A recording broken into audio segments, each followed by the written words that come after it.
गुरुजी प्रतीक पुरुष है झारखंड के,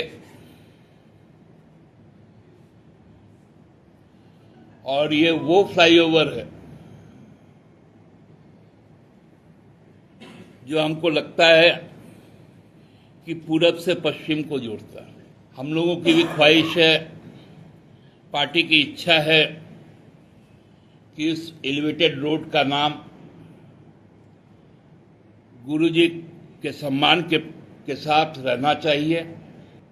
कि जातिगत जनगणना की तो बात की गई,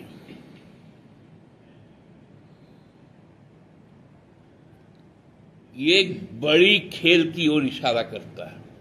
भारतीय जनता पार्टी को और भारत सरकार को बताना चाहिए कि उसमें सरना धर्म कोड उस डिजिटल प्लेटफॉर्म पर अंकित होगा या नहीं होगा। ये सरकारी तौर पर पॉपुलेशन का भी हैकिंग करने का एक साजिश किया जा रहा है। ये पॉपुलेशन हैकिंग का एक योजना है। जोहार साथियों, बहुत दिनों के इंतजार के बाद 14 से 25 आ गया। इन 11 वर्षों के बाद आज एक अधिसूचना जारी हुई गृह मंत्रालय के द्वारा।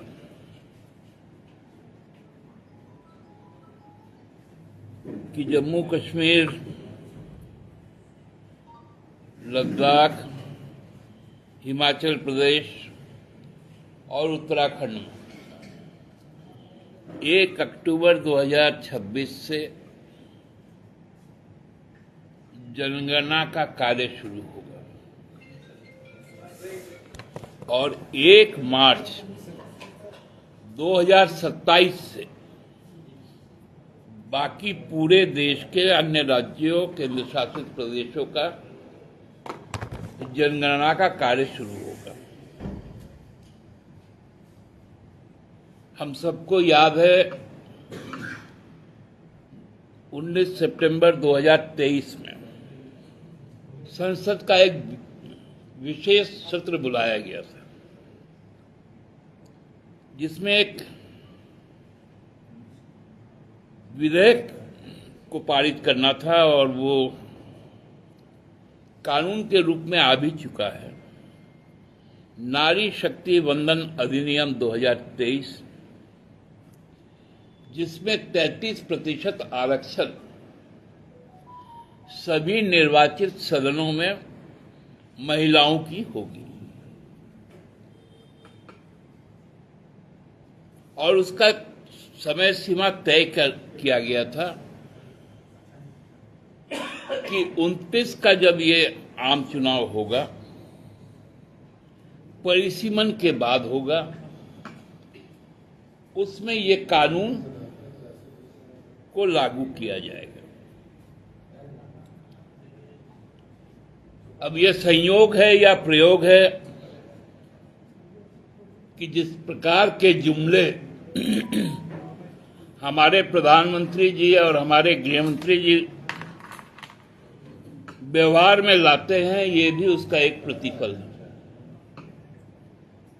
कि 27 से जनगणना शुरू होगा और जनगणना शुरू होगा 2 हिस्सों में। एक होगा मकान आधारित, मकान में प्रदत्त सुविधाएं आधारित, और दूसरा होगा व्यक्ति आधारित,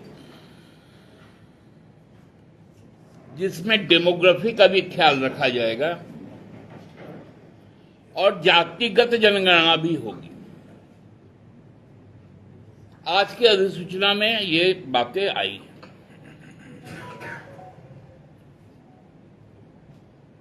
और ये संपूर्ण डिजिटल होगा।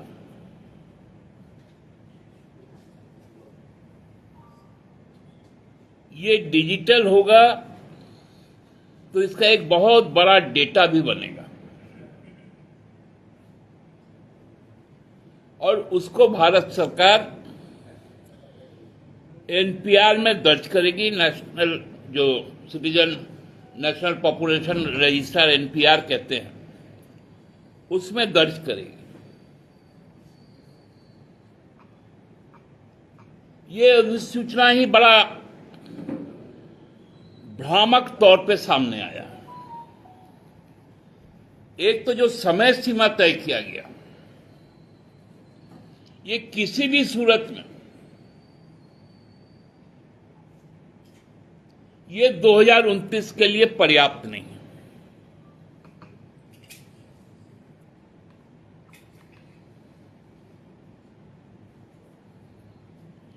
क्योंकि चुनाव का 29 का चुनाव का कार्यक्रम 29 के जनवरी महीने तक आ जाएंगे।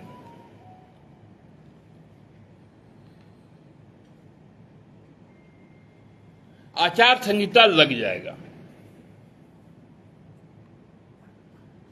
क्योंकि अप्रैल मई में चुनाव होना,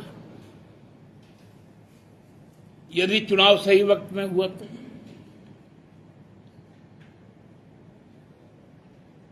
मतलब 1 मार्च 27 से 31 दिसंबर 28 के बीच में जनगणना का कार्य भी पूरा हो जाएगा, परिसीमन भी पूरा हो जाएगा। मतलब नारी शक्ति वंदन अधिनियम अगले 5 सालों के लिए फिर से टाल दिया गया। जैसे 2 करोड़ युवाओं को नौकरी हर साल मिलता था ना 2014 से 2025 तक, ये केवल और केवल पूरे नारी शक्ति को प्रलोभन दिखाकर, मतलब हम लोग जिसको कहते हैं कि न्योता भेजकर थाली हटा लेना। एक बार इनके साथ भी हुआ था, नीतीश कुमार जी ने किया था, जब भाजपा का राष्ट्रीय अधिवेशन हो रहा था बिहार में। तो प्रधानमंत्री महोदय गुजरात के मुख्यमंत्री थे, आमंत्रित थे पूरी भाजपा। नीतीश जी ने आमंत्रण दिया था दोपहर के खाने के लिए। जैसे मालूम चला मोदी जी भी आएंगे तो उन्होंने पत्तल ही हटा दिया था। ये भी वैसा ही एक प्रयोग है जो एक संयोग के तौर पे सामने आया। दूसरा कि जनगणना के जो फॉर्मेट है,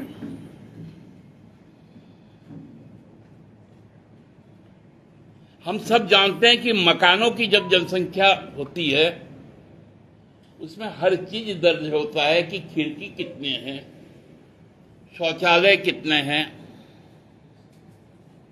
उसमें कौन कौन उपभोग की वस्तुएं हैं, शयन कक्ष कितने हैं, गाड़ियां कितनी हैं,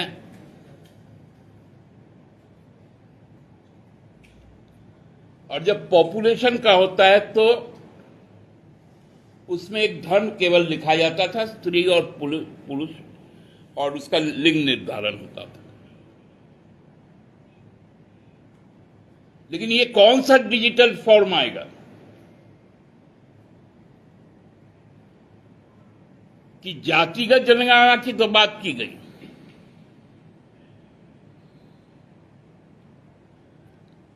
ये एक बड़ी खेल की ओर इशारा करता है। ये एनपीआर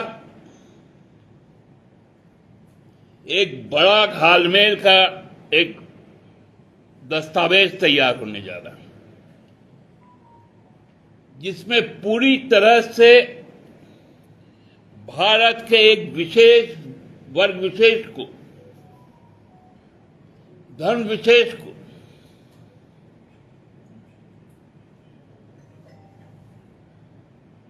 उसको खंडित करने की, जातियों को खंडित करने की एक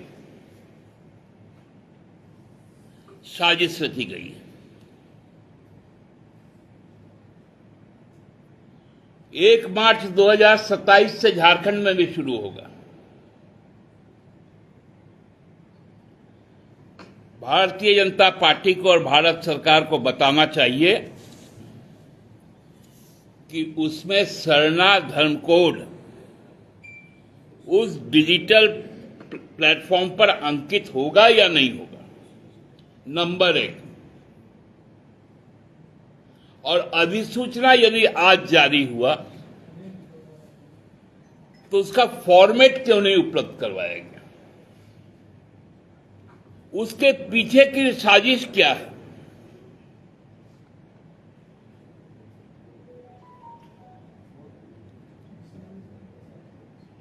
क्या पैसे किनको भेजेंगे मेरे घर?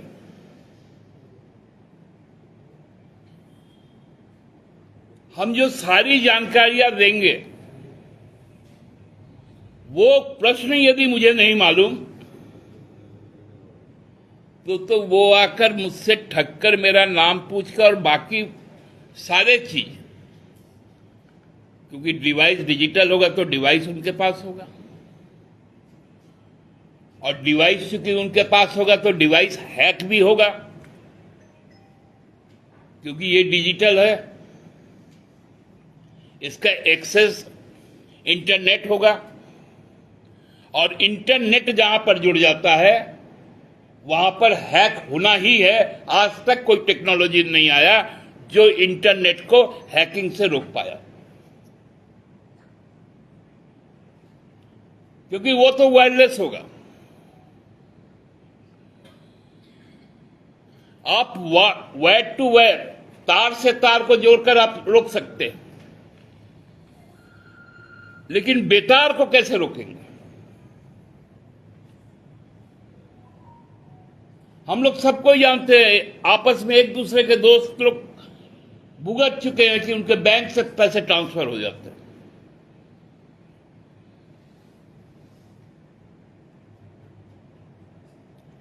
ये सरकारी तौर पर पॉपुलेशन का भी हैकिंग करने का एक साजिश किया जा रहा है। ये पॉपुलेशन हैकिंग का एक योजना है।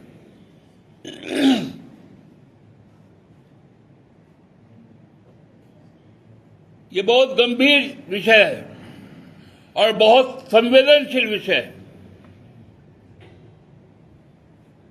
कि यदि पॉपुलेशन का हैकिंग हो जाएगा, मैं पहले भी कहता था, जो G7 आज हो रहा है, कनाडा के राष्ट्रपति ने कहा था कि वो बहुत बड़ा पॉपुलेशन है, उनके प्रधानमंत्री को बुला दो क्योंकि वो कंज्यूमर है।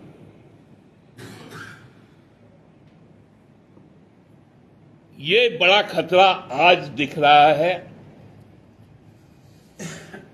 खासकर हमारे जो मूलवासी है, हमारे जो आदिवासी है, सरना धर्मावलंबी है, ईसाई समुदाय से है, दलित है, मुसलमान है।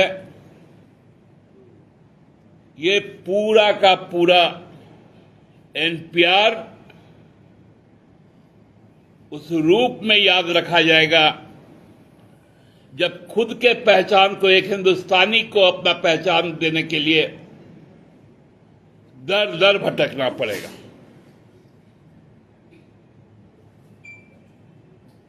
इसी पे आज मेरा वक्तव्य आप लोगों को देना था।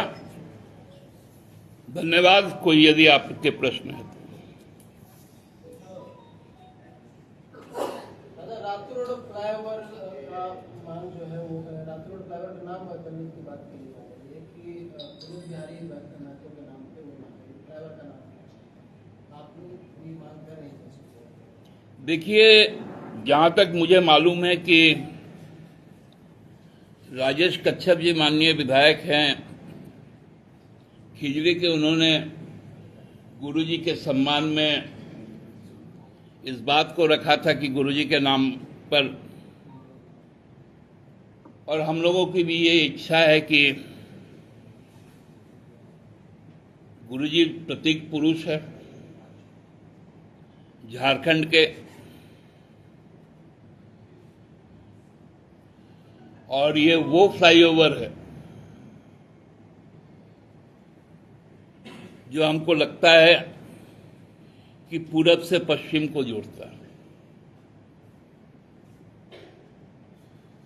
तो सरकार और भारत सरकार, राज्य सरकार और भारत सरकार, क्योंकि ये एलिवेटेड रोड NHAI का है, हम लोगों की भी ख्वाहिश है, पार्टी की इच्छा है कि इस एलिवेटेड रोड का नाम गुरुजी के सम्मान के साथ रहना चाहिए।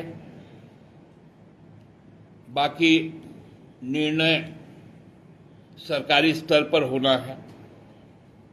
सरकार जो फैसला लेगी पार्टी उसको मानेगी।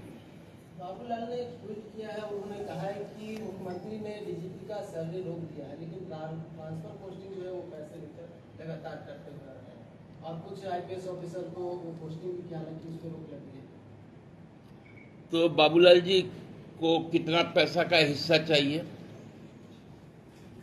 कहां से उनको उलझुल चीज मालूम चल जाता है कि IPS के और IAS के ट्रांसफर में पैसे लिए जाते हैं?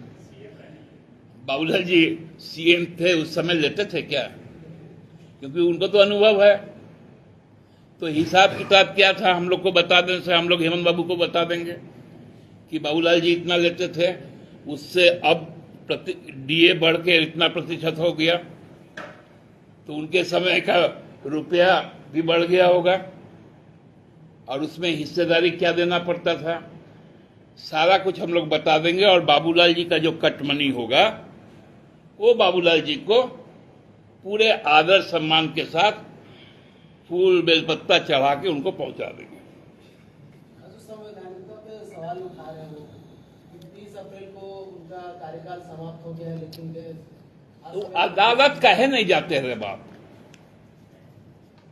हम ही लोग से खाली सवाल पूछते हैं। हम उनसे पूछते हैं कि उनका कार्यकाल कब खत्म हो गया प्रदेश अध्यक्ष पद से? वो तो 2 साल के न थे, काला बिठल है। नड्डा जी कैसा बैठा था? मैंने सुई बोलेगा चलने को तुझ में छेद है। ये संवैधानिक व्यवस्था में नहीं है। अरे बाबा, उनको संविधान मालूम हो तब ना वो संविधान में बात करें। संविधान में यदि बाबूलाल जी को यकीन होता तो संवैधानिक संस्था में जाके बात करते। ये आपके पत्रकार महोदय से थोड़ी पूछवाते हमसे। लेकिन हाईकोर्ट में भी सुनवाई हुई है दादा इसी मामले में। तो हाईकोर्ट अपने उत्तर में क्या दिया? राज्य सरकार जवाब देगी सरकार। दादा, ये जो आप जाति जनगणना वाली बात करें, आप लोगों ने भी एक प्रस्ताव कैबिनेट से पास किया था, तो आप क्या सिर्फ ये डिजिटल डेटा लेंगे उसको लेकर विरोध कर रहे हैं या फिर?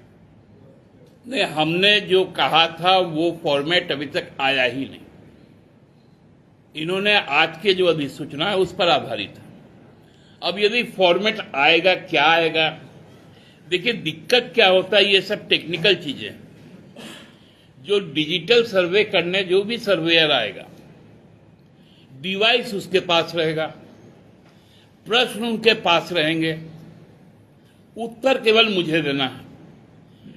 यदि केवल मुझसे मेरा नाम पूछकर चले जाएंगे तो मैं जानूंगा कैसे कि मेरा और क्या क्या दर्ज हुआ? तो ये व्यवहारिकता है कि हमसे बता दें मेरा सर्वे में कि मैं ये सवाल करूंगा, ये मैंडेटरी है जवाब देने के लिए। और मैं जब उसको जवाब दे दूंगा, वो डिजिटल जो आपका दर्ज करेंगे उसका सत्यापन तो हमसे करवाएंगे कि नहीं करवाएंगे? क्योंकि इसके पहले जनसंख्या फॉर्म के द्वारा होता था, जिसमें हस्ताक्षर करना पड़ता था परिवार के मुखिया का। लेकिन इसमें क्या है, डिजिटली आपका आधार को जोड़ देगा। अब आपका जब आधार को जोड़ देगा तो वही क्या आपका सत्यापन हो जाएगा, क्योंकि आधार में भी कई सारी त्रुटियां हैं। इसलिए डिजिटल सेंसस हमको, मैं इसलिए आशंका व्यक्त कर रहा हूं कि ये पॉपुलेशन हैकिंग की ओर ले जाएगा। एक आखिरी सवाल ये, बिहार में जो निचले की बैठक हो रही है, आप लोगों को नहीं बुलाया जा रहा है, तो आप लोगों का क्या स्टैंड है? क्या चुनाव आप लोग लड़ेंगे क्या? देखिए, नहीं बुलाया जा रहा है तो हम कोनो वहां जाके ढूंढने वाले नहीं हैं। हम अपना तैयारी कर रहे हैं। हम एक राजनीतिक, स्वतंत्र राजनीतिक दल है, मेरा वहां संगठन है। हम अपनी शक्ति का प्रदर्शन वहां करेंगे और यदि उनको एकोमोडेट करना है तो करें, लेकिन राजद को ये बात और कांग्रेस को ये बात हम लोग बता देना चाहते हैं कि उनको ससम्मान हम लोग अपने साथ रखे हैं। राजद को ये भी याद रखना चाहिए कि जब एक ही विधायक जीत कर आया था, वो पूरे टर्म मंत्री रहा, क्योंकि हम 7 चुनाव लड़े थे। ये गठबंधन धर्म अब राजद को बिहार में दिखाना चाहिए। दादा, आजादी की ओर से कहा जा रहा है कि अगर जेएमएम चाहे तो पूरे सीटों पे अपने स्वतंत्र उम्मीदवार को उतार, तो उसके बोलने पे हम उतारेंगे कि नहीं उतारेंगे वो डिसाइड करेगा। अब राजद डिसाइड करेगा जेएमएम क्या करेगा। दादा, सवाल ये नहीं है, अगर ऐसा नहीं होता है तब कुछ संबंधों में खटास आएगी, बाहर वो राजद को कीजिएगा। हम लोग चुनाव लड़ेंगे उपेंद्र जी, आप निश्चिंत रहिए। और इनको यहां पर रखे हुए हैं, ये फर्क लोगों को समझना चाहिए। पिछले दिनों जदयू के जो मंत्री हैं अशोक चौधरी, मुख्यमंत्री हेमंत सोरेन से मिले, उसको भी इसी से जोड़कर देखा जा रहा है। क्या नई रणनीति? अरे बाप रे बाप, आप लोग तो प्रधानमंत्री 23 सेकंड क्यों मिले, अदानी क्यों आ गया, अशोक चौधरी कहा कि एक दूसरे से मिलना जुलना, ये भाजपा का कल्चर मत लाइए। लोगों को एक दूसरे से मिलते रहने दीजिए।